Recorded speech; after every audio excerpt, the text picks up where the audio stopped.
जय हिंद दोस्तों।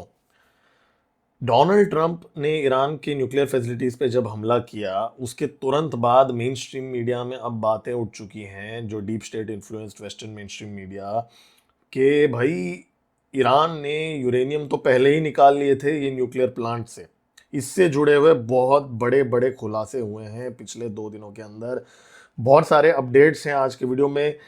पाकिस्तान की जो बैलिस्टिक मिसाइल प्रोग्राम है भाई, उसको लेके यूएस की इंटेलिजेंस रिपोर्ट अभी बोल रही है कि भाई पाकिस्तान यूनाइटेड स्टेट्स के लिए एक थ्रेट है। जी हाँ, ये लेटेस्ट रिपोर्ट यहाँ पे अभी आ चुकी है। उसके बाद में जो भारत की जो यूएस की जो जनरल इलेक्ट्रिक की जो इंजन्स भारत सप्लाई करवा रहा है वहाँ से यूएस से, उस पे उसको लेके यूएस ने बहुत गंदी चाल चल रही है।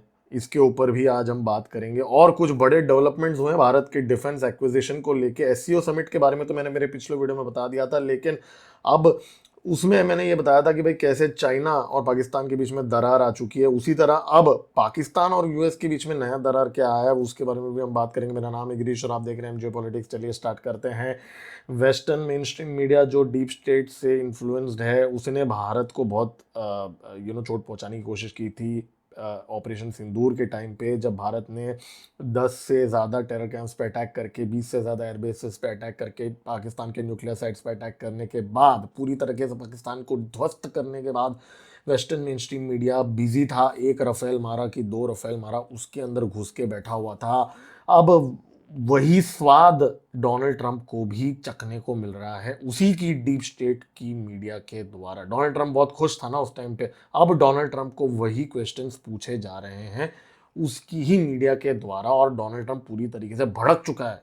उसने ट्वीट अपनी जो ट्रुथ सोशल के अंदर ऐसे ऐसे स्टेटमेंट्स दे रहा है कि भाई, अभी न्यूयॉर्क टाइम्स सीएनएन को तो गालियां दे रहा है, और उसने यहाँ तक ये तक बोल दिया है कि भाई एक तो अगर मैं आपको वैसे अगर पढ़ने को जाऊं तो बहुत गंदी गंदी बातें बोली है, लेकिन एक बात मैं आपको बता देता हूं। उसने एक जर्नलिस्ट जो है सीएनएन की, नताशा बेरेंटार्ड, उसको बोला है कि भाई उसको कुत्ते की तरह फेंक देना चाहिए चैनल से। जी हाँ, ये Donald Trump, president of United States, world's most advanced democracy so called बोलते हैं, उसके प्रेसिडेंट ने ये बोला है कि भाई उसको कुत्ते की तरह फेंक देना चाहिए। मतलब आप सोचिए, अगर यही बात भारत या किसी और देश में अगर ऐसा बोलेगा कोई, तो भाई किस लेवल का, राइट। तो डोनाल्ड ट्रंप पूरी तरीके से हिल चुका है। अब वो क्यों हिला है भाई, यहाँ पे खबर ये आई है कि, और ये खबर बाय द वे मीडिया वाले ही नहीं बोल रहे हैं, उसके खुद के जो ऑफिशियल्स हैं, वाइस प्रेसिडेंट जेडी वॉन्स, वो खुद कॉन्ट्राडिक्ट कर रहा है डोनाल्ड ट्रंप के साथ। जी हाँ, जेडी वॉन्स ने एबीसी न्यूज के इंटरव्यू में कहा कि भाई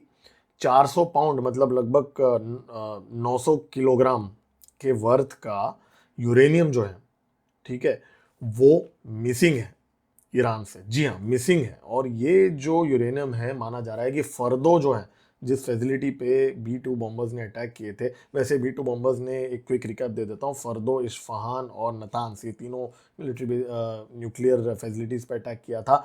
7 बी 2 बॉम्बर्स थे, 10 से 14 GBU 57 मिसाइल बॉम्ब्स गिराए गए थे, और कुछ 30 टॉमहॉक मिसाइल्स भी गिराए गए थे। बहुत सारे डिकॉयज भी थे उसमें से अंदर। तो अभी ये अटैक के अंदर जो फर्दो जो है, फर्दो के अंदर से अटैक के कुछ दिन पहले 16 ट्रक्स, मतलब 16 ट्रक्स जो हैं वो बाहर निकलते हुए देखे गए थे। ये सैटेलाइट में कैप्चर भी हुआ है, सोशल मीडिया पे बहुत लोगों ने शेयर भी किया है ये इमेजेस कि भाई ये ट्रक्स के अंदर माना जा रहा है कि यूरेनियम रखी हुई थी, और उन्होंने पहले ही ये शिफ्ट कर लिया था ईरानियों ने। अब यहाँ पे सोचने वाली बात ये है कि भाई देखिए, डोनाल्ड ट्रंप आजकल पूरे दुनिया में ये बोलते हुए फिर रहा है कि भाई वो सीज फायर कराने में एक्सपर्ट है, मतलब सीज फायर एक्सपर्ट बन चुका है। भारत पाकिस्तान के बीच में वो इतना डेस्परेट हो गया था, सीज फायर बोल रहा है, मतलब अभी तक कम से कम 50 बार बोल चुका होगा कि मैंने करा दिया, मैंने करा दिया। रशिया यूक्रेन के बीच में उसने बोला था मैं सीज फायर कराऊंगा, सीज फायर करूंगा। आज तक तो वहाँ पे कोई सीज फायर हुआ नहीं है, तो वहाँ पे भी वो फेल हो गया था, और कोई इसकी बातों को यकीन नहीं कर रहा था। अब यहाँ पे भी वो ये बोल रहा है कि भाई मैं इजराइल और ईरान के बीच में सीज फायर मैंने करा दिया है, ये है वो है।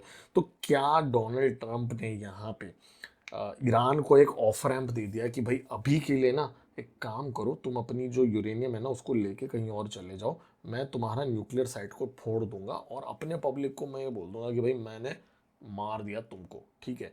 और तुम अपने पब्लिक को बोल दो कि भाई सीज फायर हो गया, ईरान जीत गया, तुम भी खुश, मैं भी खुश। मुझे तुम्हारी जो न्यूक्लियर प्रोग्राम है उसको डिले करने को थोड़ा मिलेगा, ठीक है, और पूरी तरीके से तुम्हारा नुकसान भी नहीं होगा, क्योंकि यूरेनियम तो तुमने निकाल लिए होंगे। तो तुम अपना यूरेनियम लेके बैठो, थोड़ा डिले हो जाएगा, थोड़ा और नेगोशिएट करते हैं ना। तो ऐसे टाइप की एक गंदी सी बैकडोर नेगोशिएशन तो नहीं हुई है डोनाल्ड ट्रंप और ईरान के बीच में। क्योंकि ये मैं क्यों कह रहा हूँ, क्योंकि ईरान ने जब जब ये साइट्स पे अटैक हुआ था उस टाइम पे, उसके बाद में अगले दिन ईरान ने 4 देशों पे हमला कर दिया था जहाँ पे यूएस के बेसेस हैं। कतर, कुवैत, बहरीन और कौन सा मैं एक मिस कर रहा हूँ, एक और देश पे जहाँ पे अटैक हुआ था। खास करके कतर में तो बहुत सारे मिसाइल्स ईरान ने दाग दिए थे। अब यहाँ पे माना जा रहा था कि ये सारे के सारे मिसाइल्स इंटरसेप्ट हो गए, ठीक है। तो क्या ऐसी कोई सेटिंग फिक्स्ड मैच हुई है जहाँ पे डोनाल्ड ट्रंप ने बोला कि भाई मैं तुम्हारे बेसिस पे अटैक कर दूंगा, तुम यूरेनियम निकाल लो, फिर तुम हमारे बेसिस पे अटैक कर दो, फिर हम उसको डिफेंड कर देंगे, और हमारे बेसिस पे तुमने जो अटैक किया वो अपने लोगों को दिखा दो ईरान के अंदर और सबको खुश कर दो कि भाई मैंने भी मार दिया। अब ये सेम सुन के आपको थोड़ा सेम सेम नहीं लग रहा है कि ये सब आपने पहले भी कहीं पे सुना है? हाँ, भारत पाकिस्तान की जो ऑपरेशन सिंदूर के अंदर भी तो ऐसा ही हुआ था ना। पाकिस्तान अपने आवाम को कैसे बेवकूफ़ बना रहा था, उसी तरह ईरान अभी अपने लोगों को भी भाई बता रहा है कि भाई मैंने ठोक दिया अमेरिका को, सारे अमेरिकन बेसिस पे मैंने बम गिरा दिए हैं। और डोनाल्ड ट्रंप यहाँ पे यूनाइटेड स्टेट्स के अंदर हीरो बनने की कोशिश कर रहे हैं कि भाई मैंने B2 बॉम्बर्स भेज के ईरान को न्यूक्लियराइज कर दिया। लेकिन अब सोचने वाली बात यह है कि डोनाल्ड ट्रंप एक तरफ से बोल रहा है कि CNN की जो रिपोर्टर है उसको कुत्ते की तरह बाहर निकाल देना चाहिए। ये मैं नहीं बोल रहा हूँ, ये तो प्रेसिडेंट ऑफ यूनाइटेड स्टेट्स बोल रहा है। वो बोल रहा है कि फेक न्यूज़ है, न्यूयॉर्क टाइम्स भी फेक न्यूज़ है, सब लोग फेक है, ये ऐसा सब बोल रहा है, राइट। लेकिन JD वॉन्स जो उसका खुद का वाइस प्रेसिडेंट है वो ABC न्यूज़ को बोल रहा है कि भाई ये यूरेनियम मिसिंग है। तो या तो JD वॉन्स सच बोल रहा है या डोनाल्ड ट्रंप सच बोल रहा है। अब अकेले में डोनाल्ड ट्रंप क्या JD वॉन्स की बैंड बैंड बजा रहा है कि भाई वो हमें पता नहीं है। लेकिन यूएस की जो खुद की इंटेलिजेंस रिपोर्ट है उन्होंने भी ये चीज़ कंफर्म किया। अभी इसराइल के जो अथॉरिटीज़ हैं उन्होंने भी न्यूयॉर्क टाइम्स को ये चीज़ कंफर्म किया है कि ये जो 16 ट्रक्स थे, ये जो फर्दो फैसिलिटी में कुछ दिन पहले वहाँ से ट्रक्स चली गई थी, और इस्फहान के पहाड़ों के आसपास एक और अंडरग्राउंड फैसिलिटी है जहाँ पे जाके ये सारा यूरेनियम को रख दिया। और ये यूरेनियम 60% एनरिच हो चुका है, 90% वो कभी भी कर सकते हैं। और 10 बम, जी हाँ 10 बम बनाने की इसके अंदर पॉसिबिलिटी है यूरेनियम को यूज़ करके। तो भाई ये बात तो अब इसराइल ने भी कंफर्म कर दिया, इसराइल ने कंफर्म कर दिया, JD वॉन्स ने कंफर्म कर दिया, CNN न्यूयॉर्क टाइम्स ने भी कर दिया। सिर्फ डोनाल्ड ट्रंप जो है वो बोल रहा है कि भाई ये फेक न्यूज़ है। अब वो कल पता नहीं नया क्या बोल देगा। तो भाई यहाँ पे गेम हुआ क्या है, देखिए जो यूरेनियम मिसिंग की जो न्यूज़ है वो उसकी जो सच होने की प्रोबेबिलिटी बहुत हाई है। अब उसके पीछे कुछ रीजंस हैं। देखिए अगर आप ध्यान से देखेंगे ना, ईरान ने अभी पब्लिकली, मतलब ईरान का जो फॉरेन मिनिस्टर है उसने पब्लिकली बोला है कि भाई हमारे न्यूक्लियर फैसिलिटीज़ को बहुत मेजर डैमेज पहुंचा है, ठीक है, पब्लिकली। नॉर्मली ईरान हमेशा अपने डैमेजेस को छुपाता है। अब अचानक ईरान ने पब्लिकली जाके क्यों बोल दिया कि भाई हमारे सारे बेसिस हमने डैमेज हो चुके हैं? आप खुद सोचिए। और जबकि यूएस की इंटेलिजेंस कम्युनिटी खुद बोल रही है कि ये बेसिस पूरी तरीके से डैमेज नहीं हुए हैं। जी हाँ, ये जो बॉम्ब है B2 बॉम्बर्स की, जो बंकर बस्टिंग बॉम्ब जो थी, उसका क्या है फंडा कि वो 200 मीटर वो जो है अंदर घुस जाता है, पेनिट्रेट हो जाता है और फिर एक्सप्लोड होता है। लेकिन माना जा रहा है कि ये जो फर्दो फैसिलिटी है ये 900 मीटर्स, जी हाँ 900 मीटर्स डीप है। तो अब ये यूएस की इंटेलिजेंस में ये खबरें आ रही हैं कि भाई ये फैसिलिटी जो है पूरी तरीके से डैमेज नहीं हुई है और यूरेनियम भी बाहर आ चुका है। तो कहीं ना कहीं पूरी ऑब्जेक्टिव यहाँ पे अचीव नहीं हुई है। तो ईरान का ये बोलना कि भाई हाँ हाँ हाँ बहुत डैमेज हो गया, डैमेज हो गया, तो कहीं ना कहीं हमको ये बताता है कि सब लोग कुछ ना कुछ छुपाने की कोशिश कर रहे हैं यहाँ पे। देखिए एक और बात यहाँ पे ये हुआ है कि इसराइल एक बहुत ही छोटा सा देश है, ठीक है, और ख़ास करके तेल अवीव तो बहुत ही छोटा सा देश है। मतलब मुंबई से भी अगर मैं बोलूँ छोटा है, अगर हम बोलें दिल्ली से भी छोटा है, बैंगलोर से भी छोटा है। अब इतनी छोटी सी सिटी और इतनी छोटी सी टाउन सेंटर पे अगर इसराइल हमला कर देता है बैलिस्टिक मिसाइल्स के साथ, तो इसराइल की कैपेसिटी नहीं थी। इसराइल की जो एरो मिसाइल्स जो थे और जो आयरन डोम एयर डिफेंस सिस्टम था वो ख़त्म हो रहा था, डिप्लीट हो रहा था, और यूनाइटेड स्टेट्स उसको रिप्लेनिश नहीं कर पा रहा था या नहीं करना चाह रहा था, या इजराइल को उतना खर्चा नहीं करना था। देखिए, एक एक मिसाइल का वैल्यू एक एक मिलियन डॉलर का होता है यहाँ पे, तो ये बहुत महंगा पड़ रहा था वॉर उनको। तो जब ईरान ये मिसाइल्स फायर कर रहा था, हाँ, ईरान के पास भी कोई अनलिमिटेड सप्लाई तो है नहीं, लेकिन इतना है ईरान के पास कि भाई करके पूरा तेल अवीव को पूरी तरीके से थोड़ा बहुत हिट कर पाए। तो ईरान इजराइल ने ना थोड़ा सा, मुझे लगता है, ये मेरी पर्सनल ओपिनियन है, थोड़ा सा अंडर एस्टिमेट कर लिया ईरान को।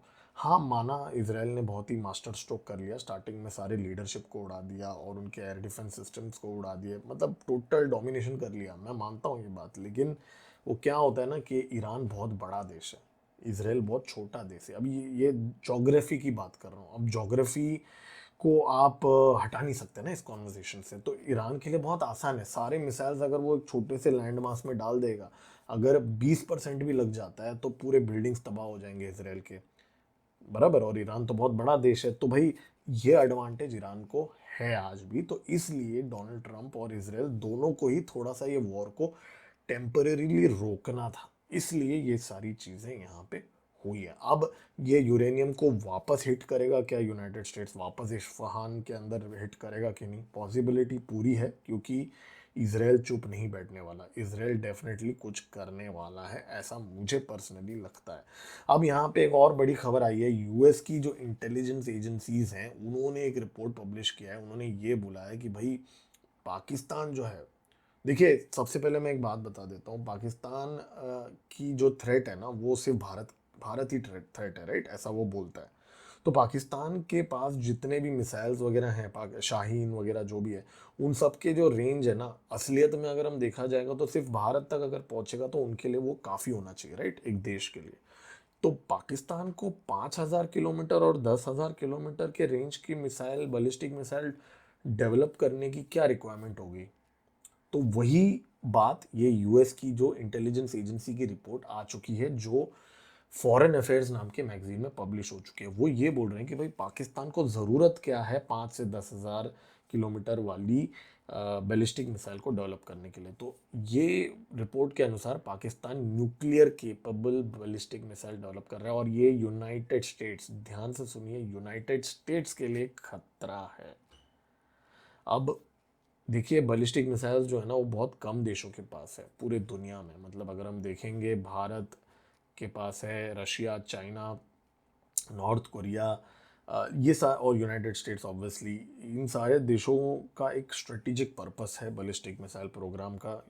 और भारत के पास इसलिए है क्योंकि भाई चाइना तक पहुंचना चाहिए ना हमारा पकड़। अब अभी तो हम बोलेंगे कि भाई टर्की तक भी पहुंचना चाहिए, तो इसकी वजह से भारत के पास है, राइट। रशिया के पास तो इसलिए है क्योंकि भाई यूएस तक उसको पहुंचाना है और बाकी सारे जगहों पे पहुंचाना है। तो बैलिस्टिक मिसाइल की पाकिस्तान को ज़रूरत क्या है, ये क्वेश्चन पूछा है यूनाइटेड स्टेट्स की जो इंटेलिजेंस एजेंसी ने। अब मैं थोड़ा सा आपको रिकैप दे देता हूँ। इस साल ना जनवरी का महीना था, इनफैक्ट यूएस के स्टेट डिपार्टमेंट ने सैंक्शन किए थे पाकिस्तान के 4 कंपनीज को। जी हाँ, पाकिस्तान के 4 एंटिटीज को सैंक्शन किया था, अभी 6 महीने पहले की बात है ये जो 4 एंटिटीज हैं, पाकिस्तान का नेशनल डेवलपमेंट कॉम्प्लेक्स उसमें से सबसे बड़ा है, जो बैलिस्टिक मिसाइल्स के को असेंबल वगैरह करता है, जो बनाता है, ये कंपनी पे सैंक्शन किया था। एफिलिएट्स इंटरनेशनल कराची बेस्ड एक कंपनी है, Akhtar and sons private limited, ये भी कराची बेस्ड है, और रॉकसाइड एंटरप्राइज, ये भी कराची बेस्ड है। तो 3 कराची बेस्ड कंपनीज और नेशनल डेवलपमेंट कॉम्प्लेक्स जो पाकिस्तान के जो शाहीन मिसाइल्स वगैरह बनाता है, उसको यूनाइटेड स्टेट्स ने सैंक्शन कर दिया था। और ये 6 महीने पहले की बात है, बहुत ज़्यादा पहले की बात नहीं है। तो यूनाइटेड स्टेट्स की नज़र जो है ना वो पाकिस्तान के बैलिस्टिक मिसाइल के ऊपर है। अब आसिम मुनीर को थोड़ा बहुत पैसे वैसे दे के खुश करना ये सब तो ठीक है, लेकिन यूनाइटेड स्टेट्स कभी नहीं चाहेगा कि पाकिस्तान अपने दम पे कुछ कुछ बना ले, ऐसी कुछ बना ले जो पाकिस्तान के औकात के ऊपर हो हैंडल करने का, राइट। तो यहाँ पे दिसंबर का महीना था, जो मैं बोल रहा था, एक Carnegie endowment for international peace and arms control association का जो इंस्टीट्यूट है, जो डीप स्टेट से रिलेटेड माना जाता है, वॉशिंगटन में है, उन्होंने ये बोला है कि भाई ये जो मिसाइल एक्टिविटी है यूनाइटेड स्टेट्स के लिए थ्रेट है। अभी ये डेमोक्रेट्स गवर्नमेंट के टाइम की बात कर रहा हूँ, 6 महीने पहले की बात कर रहा हूँ। और वो उस टाइम पे ना एक ब्रीफिंग भी हुआ था कि पाकिस्तान यूनाइटेड यूएस ऑफिशियल्स ने बोला था कि भाई पाकिस्तान का जो ये थ्रेट है वो कुछ साल में पूरी तरीके से ओपन हो जाएगा यूनाइटेड स्टेट्स को लेके। तो ये 6 महीने पहले की बात है, और अब आज वापस एक रिपोर्ट आई है कि भाई यूएस इंटेलिजेंस ऑफिशियल्स ने वापस बोला है कि भाई पाकिस्तान की जो बैलिस्टिक मिसाइल प्रोग्राम है वो यूएस के लिए थ्रेट है। तो ये यहाँ पे एक दरार हमें थोड़ी बहुत देखने को मिल रही है यूएस और इसके बीच में। अब ये F414 इंजन जो है जनरल इलेक्ट्रिक की, ठीक है, ये जो इसका जो एमओयू है ये साइन हुआ था 2023 जून जुलाई में, जब मोदी जी गए थे यूनाइटेड स्टेट्स में। तब से लेके अब तक अभी क्या 99 इंजन डिलीवर करना था जी को, उसमें से सिर्फ एक अभी तक डिलीवर हुआ है, सिर्फ एक, ठीक है। 1.5 बिलियन का डील था। ये जो जेट है, अब माना जा रहा है कि भाई अभी तक ये जो मैन्युफैक्चरिंग एग्रीमेंट जो है हिंदुस्तान एरोनॉटिक्स लिमिटेड के साथ, वो साइन ही नहीं हुआ। अब वो एचएएल के चीफ बोल रहे हैं कि भाई मार्च 2026 में होगा ये। भाई मार्च 2026 किधर है भाई? और अगले साल तक साल के 16 तेजस फाइटर जेट्स बनाने की कैपेसिटी एस्टेब्लिश करने की कोशिश कर रहे हैं एचएएल। अभी अगले महीने मिलने वाला था एक इंजन, अब सुनने को आ रहा है कि वो भी पोस्टपोन होते हुए दिख रहा है।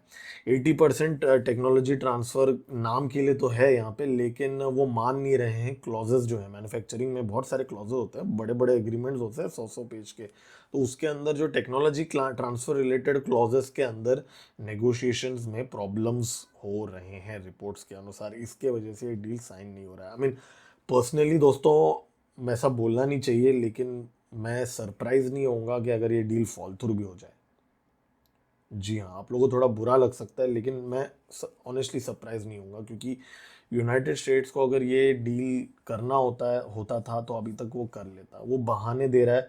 पहले भी यूनाइटेड स्टेट्स ने हमें डिलीवर इंजन नहीं दिया था, आज भी वो देने से पहले रो रहा है ये सारी चीज़ें। और मुझे भारत की जो डिफेंस एक्विजिशन पॉलिसी है इस पे इसलिए मुझे बहुत दुख है। वो इसलिए है क्योंकि ख़याली पुलाव बहुत पकाते हैं। मतलब ये भारत की जो डिफेंस एस्टेब्लिशमेंट है वो सोच रहे हैं कि F414 इंजन बैंगलोर में बनाएंगे।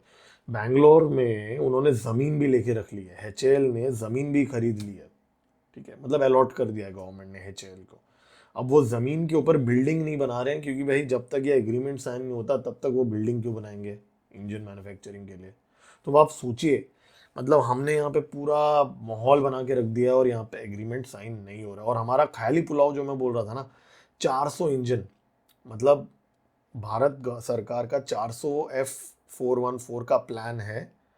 तेजस, ईएमसीए और twin engine deck based fighter programs जो आगे जाके आने वाले हैं, सबको मिला के 400 जनरल इलेक्ट्रिक के इंजन बनाने का प्लान है। अब आप सोचिए, जिस वेंडर के साथ आप 400 इंजन बनाना चाहते हैं, वो बंदा आपको एक इंजन दे चुका है पिछले 2 साल में। सोचिए आप। तो मतलब किस दुनिया में हम जी रहे हैं? हमारा जो आगे का एएमसी है वो हम इसके भरोसे थोड़ी बैठेंगे। हालांकि एएमसीए में 110 किलो न्यूटन का इंजन हमें चाहिए होगा, जो कावेरी हम बना लेंगे, लेकिन स्टार्टिंग के जो एएमसीए वगैरह जो होंगे, जेट्स जो होंगे, वो तो जनरल इलेक्ट्रिक के ही होंगे इंजन के साथ। तो भाई यहाँ पे काफ़ी बड़ा खेल देखने को मिल रहा है। अभी तो डोनाल्ड ट्रंप की जो बेइज्जती भारत ने की है, अभी उसके बाद में तो वो और ज़्यादा नहीं देगा अपने को इंजन। सही है यार।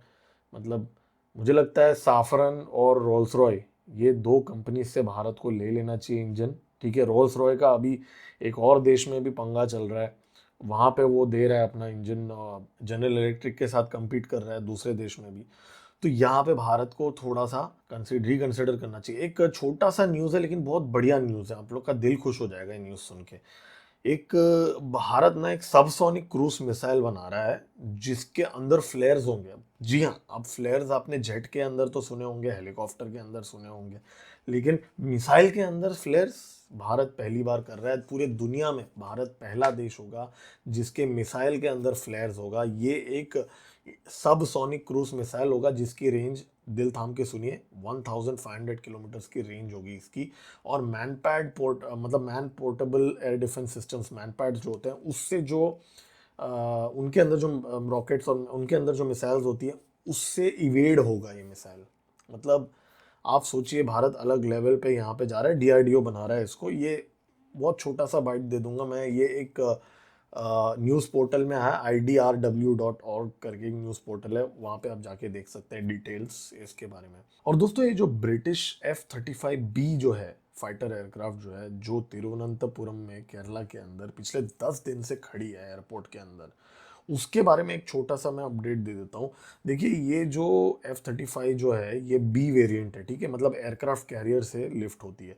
ये जो उनकी 5th जनरेशन एयरक्राफ्ट है वो Prince of Wales carrier strike group जो इंडियन ओशन में डिप्लॉयड थी उस पे थी, ठीक है। और वहां से एक मिशन में थी, अब पता नहीं कौन सा मिशन में थी, 100 किलोमीटर दूर तिरुवनंतपुरम के 100 किलोमीटर दूर उसको कुछ टेक्निकल फॉल्ट पायलट को दिखा और उसने फिर भारत की जो इमरजेंसी जो एयरपोर्ट को कांटेक्ट किया। और उस टाइम पे भारत की जो रडार सिस्टम्स है उसने भी इसको डिटेक्ट कर लिया और फिर वो वहाँ से लैंड हो चुका है।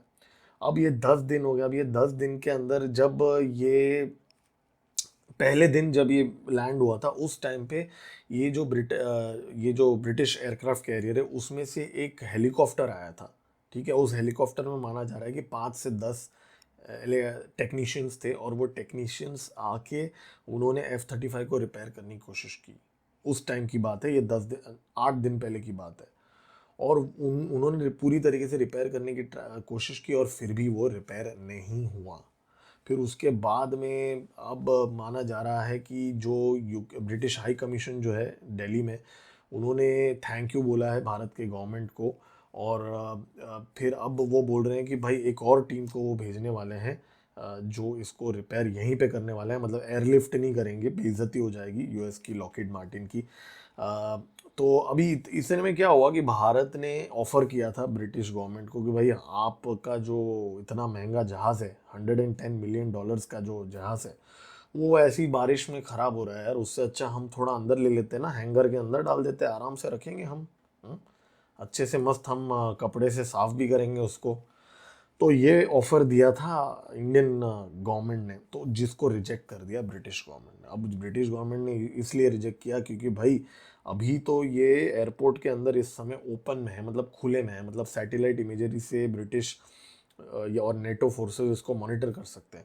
गलती से अगर ये हैंगर में चला गया अंदर और वहाँ पे गलती से किसी ने फ़ोटो वोटो खींच के कुछ स्क्रू ड्राइवर से खोल के वगैरह देख लिया, फ़ोटो वोटो निकाल लिया, तो भाई जो सीक्रेट टेक्नोलॉजी जो है F-35 की वो कहीं कॉम्प्रोमाइज़ ना हो जाए, ये रीज़न के वजह से ब्रिटिश गवर्नमेंट ने मना कर दिया है भारत के सरकार को कि भाई हमको नहीं चाहिए हैंगर, आप हमको पानी में रखिए, बारिश में भीग जाएगा चलेगा, कोई प्रॉब्लम नहीं। तो ये 10 दिन से अब यहाँ पे खड़ा है, ब्रिटिश हाई कमीशन ने थैंक यू भी बोला है। और इससे ज़्यादा ऑनलाइन कोई क्रेडिबल इन्फॉर्मेशन इस इंसिडेंट को लेके नहीं है। बहुत सारे ट्विटर हैंडल्स बोल रहे हैं कि भाई ये जासूसी हुआ है यहाँ पे, और बहुत सारे बोल रहे हैं कि भाई भारत ने वो अपने फाइटर जेट्स को स्क्रैम्बल करके इसको लेके आए हैं डिटेक्ट करके। ये सब अनकन्फर्म्ड रिपोर्ट्स हैं, सिर्फ इतना ही हुआ है जो हुआ है मैंने अभी आपको बताया। तो दोस्तों ये था आज का वीडियो। अगर मेरे चैनल को अभी तक सब्सक्राइब नहीं किया, आप सब्सक्राइब कर सकते हैं, इस वीडियो को लाइक भी कर सकते हैं। मेरा नाम है गिरीश और आप देख रहे हैं जियो पॉलिटिक्स। जय हिंद।